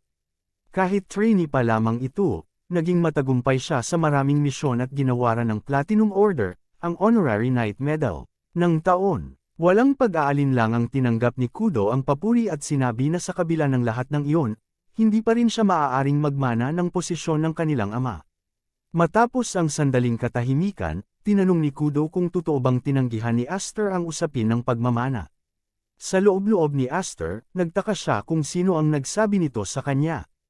Pinaghinalaan niya ang kanilang ama at agad siyang nakaramdam ng masamang pakiramdam. Sa panlabas, sinabi niyang hindi niya sinadyang tumanggi, kundi naniniwala lamang siyang kulang pa ang kanyang kakayahan sa ngayon. Lumapit si Kudo at bumaba ang kanyang tinig habang sinasabi niyang parehong alam ni na Aster at ng kanilang ama kung ano ang kanyang pangarap. Inakusahan niya silang dalawa ng pagiging malupit. Bago pa makapag-react si Aster, hinugot ni Kudo ang kanyang espada, hinati ang isang punong kahoy sa malapit, at inihagis ang napakalaking puno patungo sa kanya. Mabilis na tumalon si Aster palayo at muntik na lamang maiwasan ang bumubulusok na puno. Pasigaw niyang tinanong si Kudo kung ano ang ginagawa nito. Kalmadong sumagot si Kudo na matagal na raw ang nakalipas at iminungkahi niyang hayaang subukan siya ng kanyang nakatatandang kapatid. Ngumiti siya at nagbabala na sa susunod ay hindi na siya magpipigil. Inutusan siya ni Aster na tumigil at sinabi na hindi pa ganap ang pagkukontrol niya sa kanyang espada. Malamig na tinanong ni Kudo kung gagamitin din ba niya ang parehong dahilan kapag kaharap na ang isang kaaway sa totoong larangan ng digmaan. Natahimik si Aster. Idinagdag ni Kudo na ang isang kabalyero ay dapat laging ituring ang sarili na nasa digmaan, at kung masyado siyang magpipigil, baka siya mismo ang durugan nito. Pagkasabi niyon, biglang tumalon si Kudo sa ere. Doon napagtanto ni Aster na hindi ito biro. Halos hindi na niya makontrol ang kanyang mahika, ngunit alam niyang wala siyang ibang pagpipilian. Ibinuhos niya ang kanyang mana sa espada, sapagkat malinaw sa kanya ang isang bagay, kung hindi siya lalaban, tunay na tatangkain ng ate niyang si Kudo na patayin siya. Nagpatuloy ang sagupaan nina Aster at Kudo sa kailaliman ng kagubatan. Mula sa malayo ay kitang-kita ang malalakas na shockwave, habang ang mga pagsabog ng liwanag at presyon ay kumakalat sa pagitan ng mga puno. Iniklik ni Kudo ang kanyang dila habang muli niyang iwinawasiwas ang espada. Matalim at walang pag-aatubili ang kanyang ekspresyon. Sinabi niya na nananatiling mahusay si Aster sa paggamit ng espada, tulad ng dati. Idinagdag pa niya na hindi niya inakala na makakasabay ito sa kanyang espada, lalo na't malaki na ang itinaas ng kanyang antas sa Night Academy. Isa-isang sinalag ni Aster ang mga atake niya, at ang bawat tama ay umaalingaw-ngaw sa kanyang mga braso. Patuloy siyang tinanong ni Kudo kung anong klaseng dahilan ang mayroon siya para sa bagay na tinatawag niyang espada. Ngunit bago pa niya tuluyang matapos ang sasabihin, mabilis na iniikot ni Kudo ang kanyang tindig at malakas siyang inihagis palayo. Sa malamig na tinig ay sinabi niyang lubhang kahinala at napakapangit ng kontrol ni Aster sa mana. Dumulas pa atras si Aster, ngunit nagawa pa rin niyang manatiling nakatayo, habang ang kanyang mga bota ay bumabaon sa lupa. Tumangala siya kay Kudo at sinabi niyang nananatili itong walang awa, gaya ng kanyang natatandaan. Sa kanyang isipan, bumalik ang alaala ng nakaraan. Noon pa man ay ganoon na si Kudo. Bilang nag-iisang lalaki sa pamilya na may karapatang magmana, at bilang may hawak ng wing crest na mas mataas kaysa sa sinuman sa kanilang tahanan, palagi siyang naging tinak sa kanyang pag-iral. Para kay Kudo, tila hindi patas ang lahat ng bagay tungkol sa kanya. Isa siyang bagyo na laging naghahanap ng laban sa bawat nakikitang kawalan ng katarungan. Kung sasabihin ng direkta, siya ang likas na kaaway ni Aster. Bigla namang tumalon ng mataas si Kudo sa ere. Nang makita iyon ni Aster, agad niyang naunawaan kung ano ang susunod na mangyayari. Malakas na ibinagsak ni Kudo ang kanyang espada pababa. Sa lakas ng banggaan, isang marahas na shockwave ang kumalat sa sahig ng kagubatan. Mula sa itaas ay tinitigan siya ni Kudo at malamig na ipinahayag na hindi siya karapat-dapat maging susunod na pinuno ng kanilang pamilya. Lumipat ang tagpo sa silid ng kanilang ama. Nakatayo si Marfa malapit sa bintana at halatang nababalisa. Tinanong niya ang kanyang ama kung tama bang pabayaan na lamang ang dalawa na mag-isa, at sinabi niyang sa pinakamasamang sitwasyon ay maaari talagang may mamatay sa labanan ng magkapatid. Maingat at kalmadong sumagot si Hyfried na mabubuting magkaribal ang dalawa. Inamin niyang maaari silang maging padalos-dalos, ngunit iginiit niyang hindi haantong sa ganoong trahedya ang kanilang laban. Gayunman, sinabi ni Marfa na umaasa siyang tama ang kanyang ama. Pagkaraan ng maikling katahimikan, tinanong niya kung bakit nito ipinatawag pabalik ang dalawa mula sa Night Academy. Ramdam niya na hindi lamang ito tungkol sa pag-uusap ng pagmamana ng posisyon. Binuksan ni Hyfried ang isang drawer at may inilabas. Nang makita iyon ni Marfa, napigil ang kanyang paghinga. Isa itong selyadong sobra ng pamilya Elmheim. Ipinaliwanag ng kanyang ama na isa itong opisyal na patawag mula sa pangunahing sangay ng pamilya Elmheim.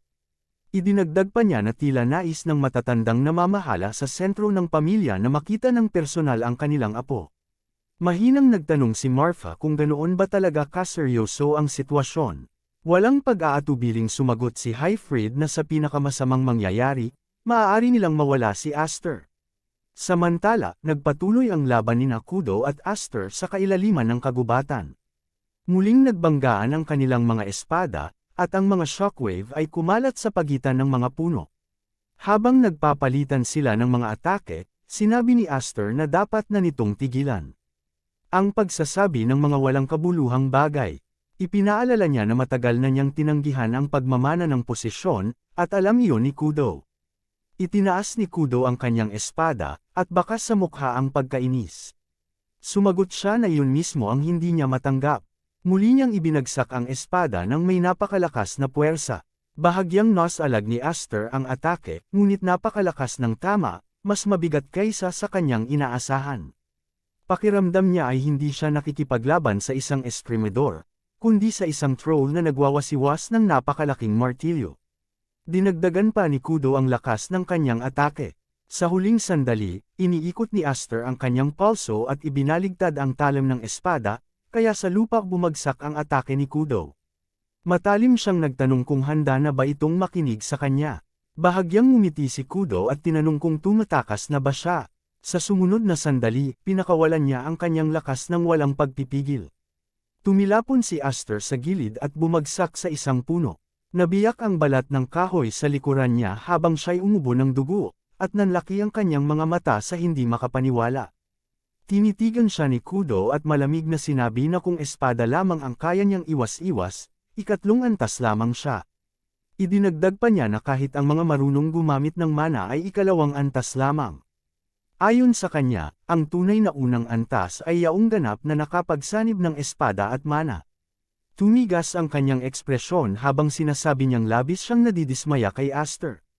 Ipinaliwanag niya na ang pagkakaiba sa wing crest ay direktang sumasalamin sa dami ng mana na kayang gamitin ng isang tao. Kahit isang pakpak lamang ang pagitan ay halos 3 beses na ang agwat ng kapangyarihan. Sinabi rin niya na sa usapin ng hilaw na lakas at tibay, siya na may 5 pakpak ay mababa pa ng 2 buong antas kumpara kay Aster na may 7 wing crest. Gayunpaman, iniiwasan daw nito ang tuwirang banggaan ng kapangyarihan at sa halip ay umaasa lamang sa paborito nitong mga teknik sa espada. Muli siyang bahagyang ngumiti at tinanong kung ganoon na ba talaga kaliit ang tiwala nito sa sariling lakas, o kung natatakot lamang itong mawalan muli ng kontrol, tulad ng nangyari 3 taon na ang nakalipas. Ang mga salita ni Kudo ay tumama kay Aster ng mas matalim pa sa anumang talam ng espada. Napahinto siya sa loob-loob niya, at tila may alon ng pagkabigla na dumaan sa kanyang isipan. Sumagi sa kanya ang tanong kung natatakot nga ba siya dahil sa insidenteng iyon. Ngayon lamang niya iyon tunay na napag-isipan. Sa unang pagkakataon, kinwestiyon niya kung hindi ba niya mismo nililimitahan ang sariling kapangyarihan nang hindi niya namamalayan. Bumaba ang kanyang tingin sa hawakan ng espada at mahina siyang nagbulong. Iniisip kung kaya ba tila hindi matatag ang swordgram ay dahil matagal na niyang pilit na pinipigilan ang kanyang mana. Tumigas ang ekspresyon ni Kudo. Sinabi niyang taglay ni Aster ang lahat ng bagay na kailanman ay hinanggad niya. Ipinahayag niyang kung hahayaan lamang nitong mabulok ang mga biyayang iyon dahil sa kay-abangan, nang hindi man lang nauunawaan ang halaga ng mga ito, mas mabuti pang ibigay na lamang nito sa kanya ang lahat. Bigla siyang sumugod, at hindi na niya pinigil ang kanyang killing intent. Handa si Aster. Hinarap niya ng direkta ang buong lakas ng atake ni Kudo at sabay na iwinasiwas ang kanyang espada. Umalingaw-ngaw sa buong kagubatan ang banggaan ng kanilang mga sandata. Napaurong si Kudo, at bahagyang nawala ng balanse habang nakatitig kay Aster na may halong hindi makapaniwala. Hindi niya akalaing tunay nitong masasalag ang kanyang buong lakas na atake. Bahagyang ngumiti si Aster at nagpasalamat sa kanya. Sinabi niyang dahil sa mga salita nito, tuluyan na siyang nagising. Pagkatapos ay sumugod siya ng buong bilis. Nakapikit ng bahagya si Kudo at nag-isip kung bakit ito sumusugod ng hindi man lang pinapatatag ang hawak sa espada. Inayos niya ang kanyang tindig at inisip kung naubusan na ba ito ng mana, ngunit agad niyang itinakwil ang ideyang iyon bilang imposible. Habang papalapit si Aster, nagsimulang umagos ang mana patungo sa kanyang espada. Nilinaw niya na ang 7 pakpak ay nagtatago ng hindi pa nararanasang, tila walang katapusang reserba ng mana. Alam niyang hindi pa niya iyon lubos na makontrol, kaya sa halip na pilitin ang eksaktong paghawak, tuluyan niyang binitawan ang pagpipigil. Sa isang iglap, binitiwan niya ang mismong espada at ibinuhos ang lahat ng kanyang mana sa galaw ng pag-atake. Bumagsak ang kanyang strike. Madali itong nasalag ni Kudo. Mabilis siyang nagpatatag ng tindig at ngumiti, saka tinanong kung nag-isip ba siya ng mabuti o gaya pa rin ng dati na minamadali at kulang sa plano. Tinitigan siya ni Aster ng buong seryoso. Sinabi niyang wala siyang balak sayangin ang ikalawang buhay na ito. Ipinahayag niyang kukunin niya ang pagkakataong ito upang angkinan ang kapangyarihan ng 7 pakpak, ang swordgram, at maging ang kanyang pamilya. Ayon sa kanya, mga bagay iyon na kailanman ay hindi niya nakamtan noon, gaano man siya nagsumikap. Nang marinig ni Kudo ang salitang, ikalawang buhay, napahinto siya ng bahagya. Kumislap ang pagkabigla sa kanyang mukha. Sa sandaling iyon, isinara ni Aster ang pagitan nila. Marahas na umagos ang mana patungo sa kanyang espada. Tumalon siya ng mataas, handang ibuhos ang lahat ng kanyang lakas sa susunod na atake, at bigla siyang naglaho sa paningin. Nanlaki ang mga mata ni Kudo nang mawala siya sa kanyang paningin. Sa isang iglap, bumaba pala si Aster at lalo pang kinompres ang kanyang mana. Mas marami pa siyang kapangyarihang ibinuhos sa espada at malinaw niyang ipinahayag na wala ng pagpipigil. Agad iyong naramdaman ni Kudo. Alam niyang magtatapos na ang laban. Ibinagsak ni Aster ang kanyang espada nang may napakalakas na puwersa, at tila sumisigaw ang hangin habang bumabagsak ang talam patungo sa kanya. Matapos ang laban ng magkapatid, makikitang nagising si Kudo sa kanyang kama. Nagtanong siya sa sarili kung nasaan siya. Ilang segundo pa ang lumipas bago niya napagtantong nasa sarili pala siyang silid, habang ang mainit na sikat ng araw ay pumapasok sa bintana. Maya-maya ay may tumawag at nagsabing gising na rin siya sa wakas. Nagulat si Kudo nang makita na si Marfa iyon. Biro nitong sinabi na tila inabot siya ng matagal bago nagising. Agad na umupo si Kudo at nagtanong kung ano ang nangyari sa laban nila ni Aster. Ipinaliwanag ni Marfa na si Aster mismo ang nagbuhat sa kanya pauwi sa silid. Idinagdag pa nito na sinabi raw ni Aster na bigla na lamang siyang nakatulog sa gitna ng kanilang laban, marahil dahil sa pagod mula sa mahabang paglalakbay. Mariing tumutol si Kudo at sinabing hindi iyon ang totoong nangyari. Habang nakatingin sa kanyang espada, binawikan niya sa isip ang huling sandali ng kanilang labanan. Naisip niya na sa huling iglap na iyon, tunay niyang inakala na tinamaan siya ni Aster. Ngunit napagtanto niyang sa realidad, pinawi nito ang magic blade bago pa tuluyang tumama, at ang natirang enerhiya lamang ang dumaan sa kanyang katawan. Naalala niya ang inosenteng ekspresyon ni Aster at naisip na imposibleng seryosohin nitong patayin ang sariling kapatid. Gayunman, sa maikling sandaling iyon, tunay niyang naniwala na mamamatay siya. May bahagyang ngiti sa labi, bamulong siya na nakakainis na nakababatang kapatid si Aster, lalo na't mas maliit ito sa kanya ngunit nagagawa siyang ilagay sa ganoong sitwasyon. Pinulot niya ang kanyang espada at tinanong si Marfa kung nasaan na si Aster. Ipinahayag niyang hindi niya matatanggap ang naging resulta ng laban. Nangako siya na sa susunod ay gagamitin niya agad ang buong lakas mula sa simula pa lamang. Ngunit pinutol siya ni Marfa at sinabi na kung hinahanap niya si Aster, nakaalis na ito. Natigilan si Kudo. Ipinaalam ni Marfa na may dumating na patawag mula sa main house na nakapangalan mismo kay Aster, at umalis ito kasama ang kanilang ama ilang sandali pa lamang ang nakalipas. Wala palang kaalam-alam si Kudo tungkol dito. Napasigaw siya sa pagkadismaya at sinabing walang nagsabi sa kanya ng kahit ano. Lumipat ang tagpo kina Aster at sa kanyang ama, nasakay ng karwaheng hinihila ng 2 kabayo papunta sa kinaroroonan ng mga nakatatanda ng pamilya. Ipinaliwanag ni Highfried na ang kanilang pupuntahan ay ang mga Elder Lords, mga dating pinuno ng pangunahing sangay at mga sangay na bahay ng Elmheim family, at mga kilalang personalidad sa ilalim ng kanilang pangalan. Ipinagpatuloy niya na kahit retirado na ang mga ito, nananatili ang kanilang napakalaking impluwensya. Sila ang mga aninong namumuno at nag-aayos ng linya ng angkan. Idinagdag pa ni Highfried na mula nang mampon si Aster, hindi nagpakita ng anumang interes sa kanya ang mga Elder Lords. Kaya naitanong niya kung bakit bigla na lamang sila nagpadala ng patawag ngayon. Sumagot si Aster na malamang ay dahil ito sa mga nangyari sa pagtitipon ng sword dance. Binanggit niya na narinig niyang higit na pinahahalagahan ng mga nakatatanda ng Elmheim ang dangal at reputasyon ng pamilya kaysa sa kayamanan o maging sa sarili nilang buhay. At ayon sa mga kwento, sinumang magdumi sa karangalang iyon ay itinatapon sa mga kulungan ng mababangas na hayop. Nagulat ang kanyang ama sa nalaman niya at tinanong si Aster kung saan naman ito narinig ang ganoong kadilim na kwento. Sumagot si Aster na matagal na niya itong nalaman, kung saan man niya ito unang narinig. Idinagdag pa niya na handa na siya sa posibilidad ng vigilante justice o, sa pinakamagaan na parusa, pagpapatapon. Tinanong naman siya ng kanyang ama kung ayos lang bang umalis siya nang hindi man lamang nakapagpolem ng maayos sa iba. Sumagot si Aster na ayos lang iyon. Ipinaliwanag niyang sa simula pa lamang ay balak na talaga niyang umalis kasabay ng pagdating ng kanyang mga kapatid. Idinagdag pa niya na hindi siya gusto ni Kudo anuman ang gawin niya, at naniniwala siyang mas makakahinga ito ng maluwag kung wala siya sa paligid. Habang nakapatong ang kamay sa kanyang espada, sinabi niyang dahil kay Kudo ay unti-unti na niyang nauunawaan ang tamang paraan ng paghawak sa sword gram. Pagkatapos, sa napakaseryosong tinig, sinabi niya sa kanyang ama na pakiramdam niya ay mas kayanan niyang ilabas ang kapangyarihan ng 7 pakpak ng higit kaysa dati. Binalaan niya ang kanyang ama na anuman ang mangyari mula ngayon, huwag itong susugod para iligtas siya. Kung hindi siya handang mabuhay ng mag-isa, wala siyang karapatang harapin ang darating.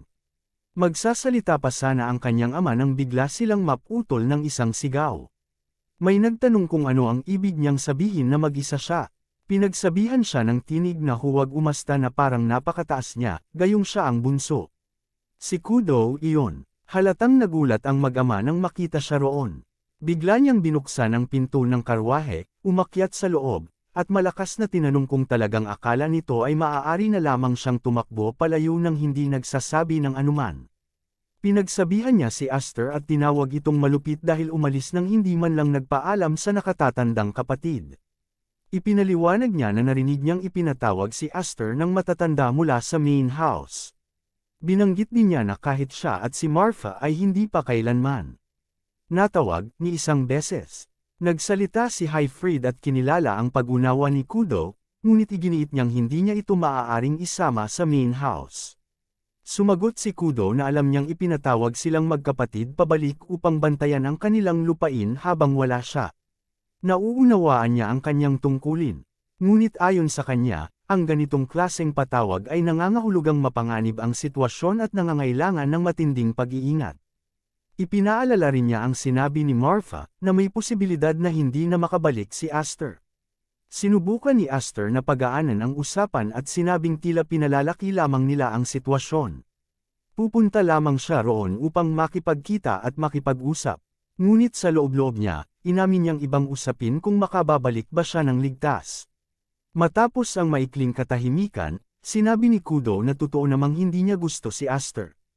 Isa-isa niyang binanggit ang mga dahilan, lalaki ito, may 7 pakpak, at palaging nakatatanggap ng espesyal na pagtrato.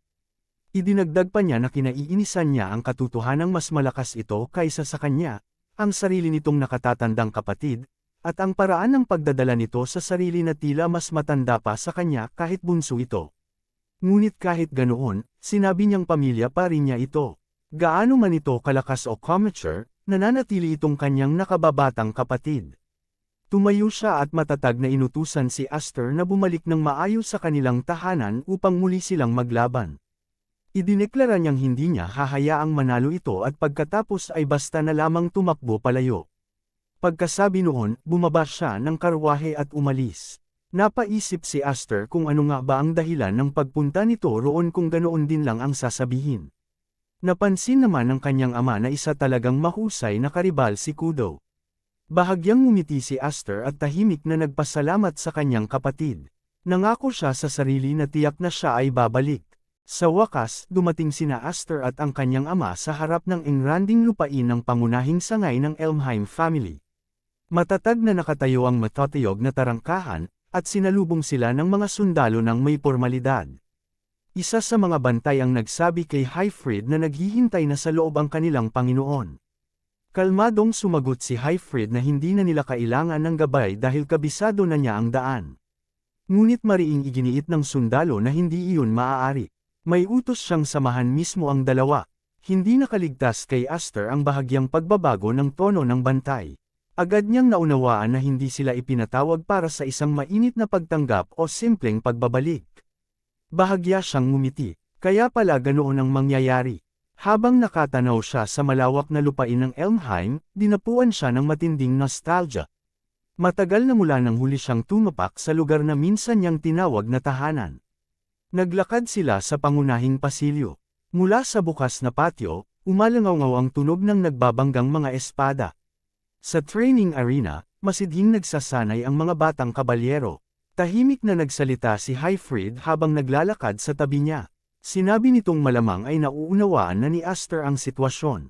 Binalaan niya itong huwag mawalan ng kontrol, lalo na sa araw na iyon, anuman ang marinig niya.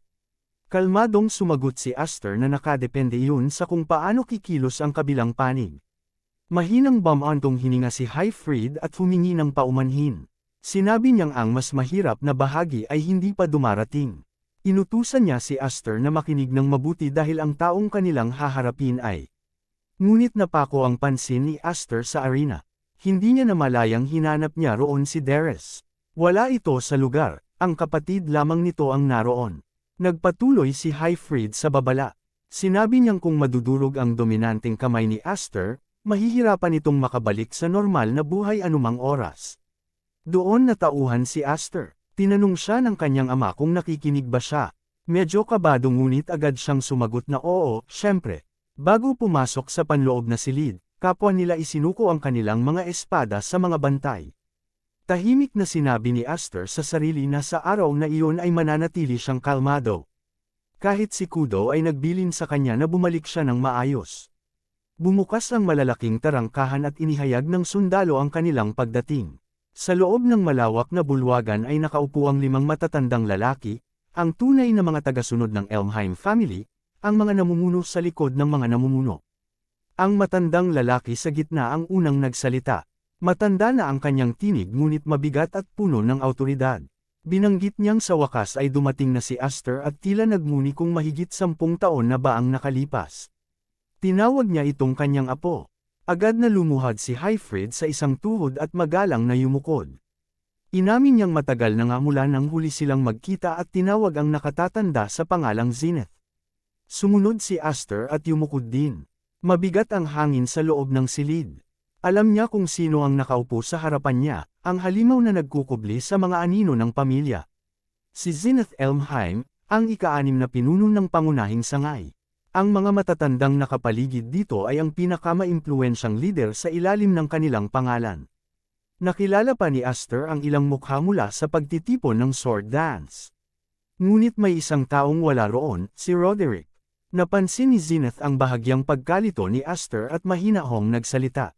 Ipinaliwanag niyang si Roderick ay kasalukuyang nagsisilbi bilang commander ng mga kabalyero sa ilalim mismo ng maharlikang pamilya, kaya wala itong oras para sa mga maliliit na usapin.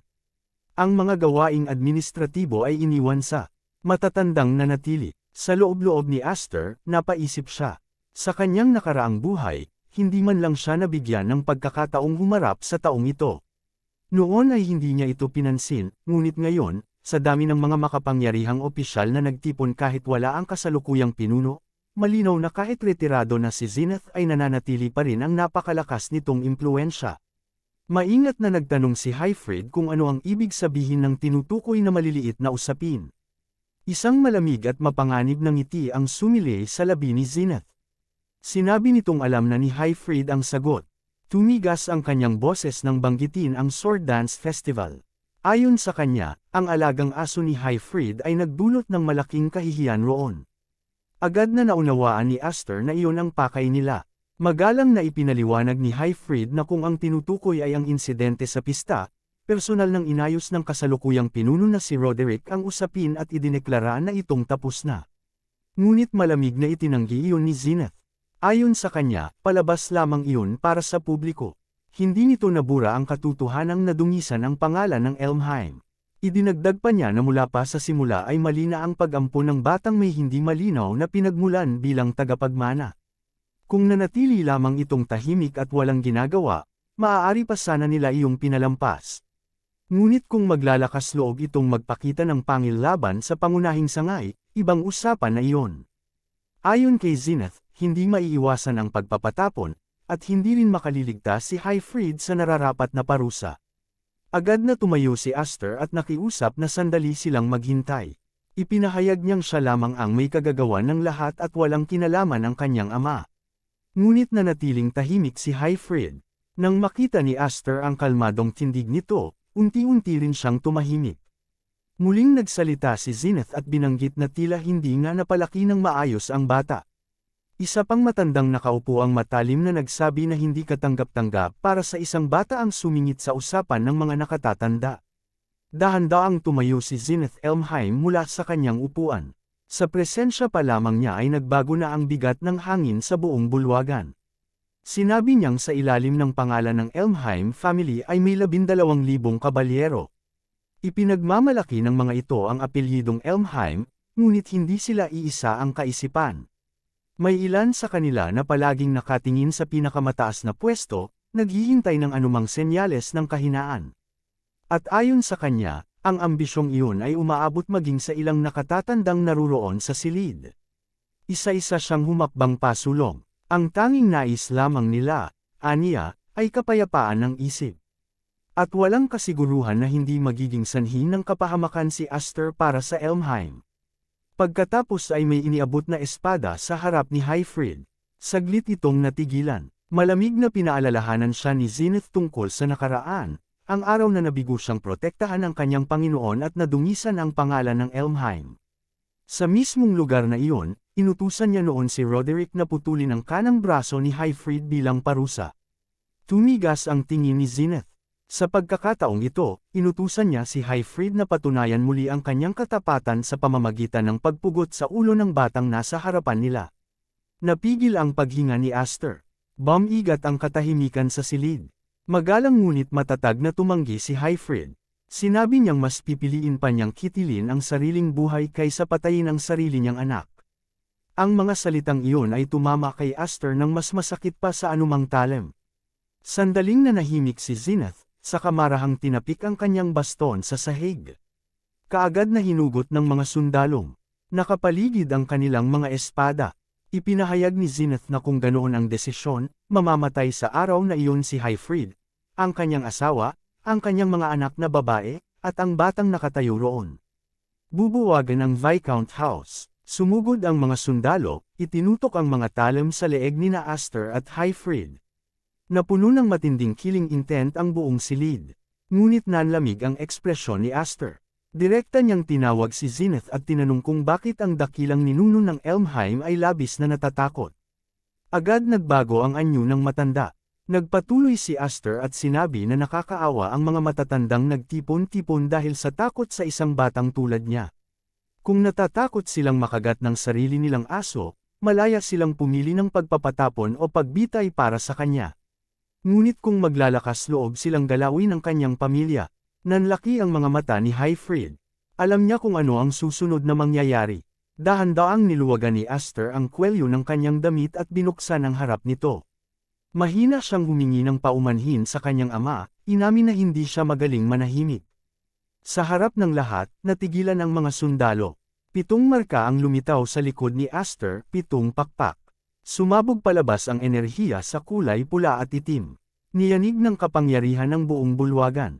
Nakatayo si Aster na bahagyang bukas ang kasuotan, habang ang mana ay umiikot sa kanya na tila isang nagngangalit na bagyo. Ipinahayag niya na kung iyon ang pipiliin nilang landas, ang 7 pakpak na ito ang magiging kaaway ng Elmheim. Malinaw ang puot sa kanyang tinig habang sinabihan niya ang matanda na pag-isipan ng mabuti ang magiging pasya nito.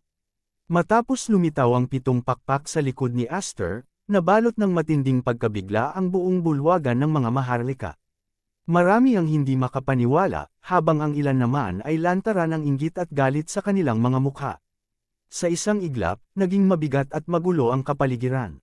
Madilim ang ekspresyon ni Zenith Elmheim habang nakatitig sa likod ni Aster. Kasabay nito, nagsimulang magsigawan ang mga maharlika, iginiit na imposibleng mangyari ang ganoong bagay.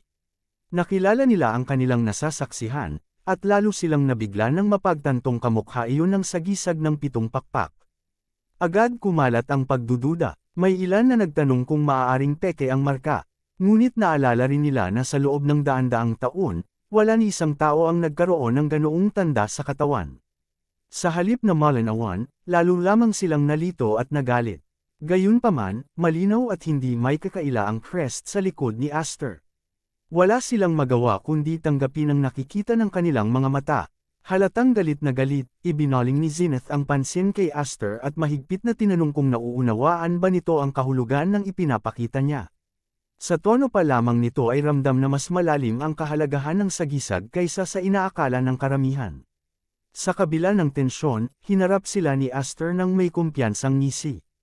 Pabiro niyang sinabi na habang dumarami ang pakpak, mas lalo raw nagugulat ang mga tao. Pagkarinig nito, ang maharlikang may asul na buhok ay biglang humalaklak ng malakas.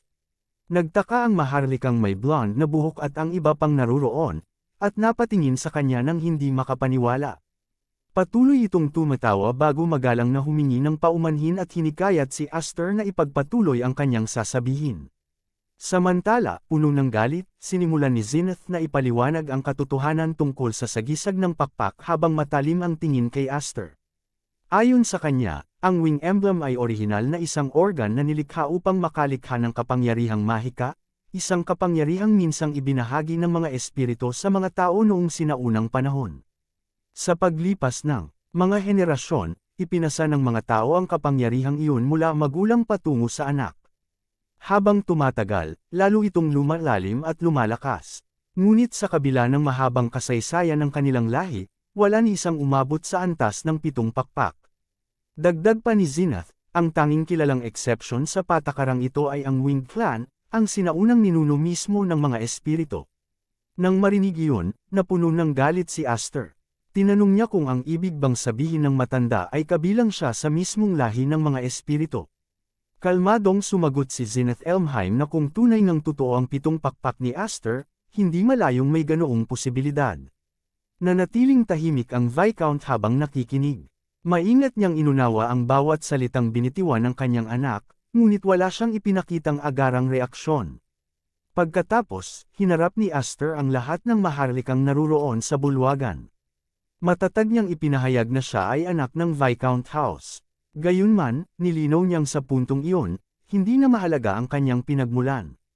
Ang mas mahalaga ay isang tanong, may lakas ba silang loob na gawin siyang kaaway? Ipinaliwanag niya ang magiging bunga ng ganoong pasya. Kung itataboy siya palabas ng Elmheim family, malamang na marami sa mga maharlikang mandirigma ang tatanggap sa kanya ng bukas ang mga kamay, lalo na't taglay niya ang 7 pakpak. Kapag nangyari iyon, magiging napakalaking banta siya sa mga naruroon, lalo na sa mga natatakot sa posibilidad ng paghihimagsik.